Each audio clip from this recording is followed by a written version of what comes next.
Ini cerita saya terakhir. Saya itu pernah ketemu Kiai sepuh Pak Kures, sepuh sekali. Temannya Bapak datang ke saya.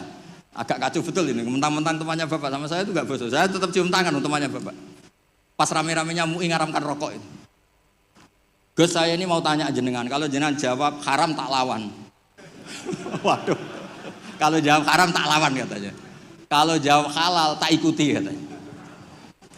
Yang saya senang dari cerita dua Kiai sepuh ini begini. Saya ini Kiai sepuh, Gus. Saya ini hiburan saya itu rokok. Rokok di pojok musola. Habis maghrib sampai jam 10. Kalau istri sudah tenang, enggak berontak baru pulang. Gitu. Karena kalau belum ngantuk itu bawaannya ngomel kan. Ini yang cerita dua orang ini. Jadi hiburan saya itu rokok sama teman-teman musola. Tapi sekarang rokok diharamkan. Tolong kasih tahu MUI, Gus. Raro rasanya jadi kiai katanya. Kalau orang awam hiburan kan bisa lihat dangdut katanya, bisa saweran. Saya ini kan kiai, Gus, gak pantas. Hiburannya hanya rokok, gitu aja kok diharamkan. Ya sudah bah, halal kata saya. Oh itu senengnya bukan main. Setelah itu kemana-mana bilang, kata Gus Pak halal gak? Waduh. Alasannya itu hiburannya katanya.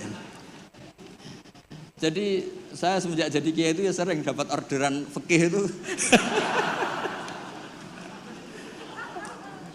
Ya maksud saya beragama itu mudah. Yuridu wa bikumul yusra wala yuridu bikumul usra. Jadi ana intadoni abdi. Makanya sampean harus yang seneng, yang ceria. Karena ini untuk ngelawan setan. Setan tuh suka kalau orang Islam tuh susah, kemudian menyalahkan agama ini, menyalahkan sistem alam raya ini sehingga tidak ridho dengan kodok qadar. Makanya disebut innaman najwa minasyaitoni liyahzunal ladzina amanu. Jadi kalau pikiran yang ngajak susah itu minasyaiton. Berarti yang ngajak seneng itu minallah. Makanya saya ini ustadz beneran ini karena ngajak orang seneng gitu. Kalau yang ngajak susah itu masalah itu. Wong jelas di Quran la tahzan, jangan susah. Enggak ada di Quran la tafrah itu enggak ada. Yang ada qul bi fadlillah wa bi rahmati fa bidzalika falyafrahu. Ya saya pernah dikomplain sama kiai-kiai yang khusuk-khusuk Pak Kores. Gus ini nanti kalau maghrur, orang gara-gara ngaji jenengan isane seneng tok terus tahu susah. Terus saya bilang masalahnya apa? Kalau enggak tahu susah sampai akhirat kan bagus kata saya. Terus tapi itu saya enake dhewe fasik. Oh, nak fasik ku wis asli sedurunge ngaji aku wis fasik. Kok nyala-nyalain saya kata saya.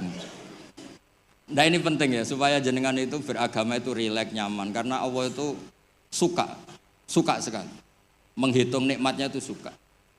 Dulu ada orang Arabi datang ke Nabi itu gak punya apa-apa. Terus tanya, ya Rasulullah engkau menyuruh saya syukur, saya ini gak punya apa-apa. Nyukuri apa? Istri gak punya, harta gak punya, semuanya gak punya. Saya nyukuri apa? Nabi itu ngelihat sandalnya di padang pasir kan panas. Lah itu 2 sandal kamu. Kalau kamu gak punya ini panas. Oh iya ya Gusti, alhamdulillah. Hanya punya sandal itu. Ya kayak sampean itu kan ceria, punya nekat saja cukup lah. Kenapa seneng? Gak usah alasan, nekat saja pokoknya penting. Ya jadi sekaligus ijazah, jadi yang dihitung apa itu alam nasroh, hati lapang. Terus kul bi fadlillah wa bi rahmati fa bidzalika. Bapak saya itu paling sering mensyariatkan seneng. Kalau pagi ngajak jalan-jalan saya itu, kalau ada orang miskin itu di warung nongkrong, rokoknya satu aja hutang, 1 ler saja hutang. Terus ngomong itu seakan-akan dunia miliknya. Itu kata bapak, itu hamba paling dicintai Allah katanya. Kalau presiden orang kaya seneng itu kan wajar, alasannya jelas. Ini nggak punya alasan untuk seneng. Sudah biar tetap seneng gitu. Nanti kalau gugat Allah malah repot kan. Kalau gugat Allah malah apa? Repot. Lu itu betul. Orang itu masih hidup kalau ketemu saya. Gak enak Gus dadi jenengan dadi kiai. Nakal ra pantes, gak mulang gak pantes. Enak dadi kula Gus. Apa wae pantes. Wah, repot. Ya sudah gak apa-apa. Sementing kamu gak gugat Allah kata saya itu.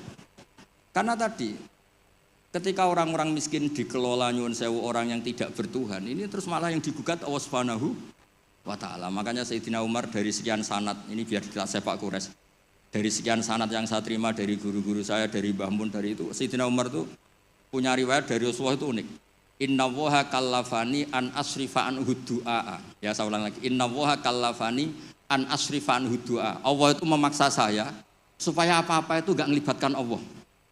Karena kalau apa-apa melibatkan Allah, kalau Allah kuasa kenapa ada orang miskin? Kalau Allah kuasa kenapa ada orang terlantar? Malah repot semua.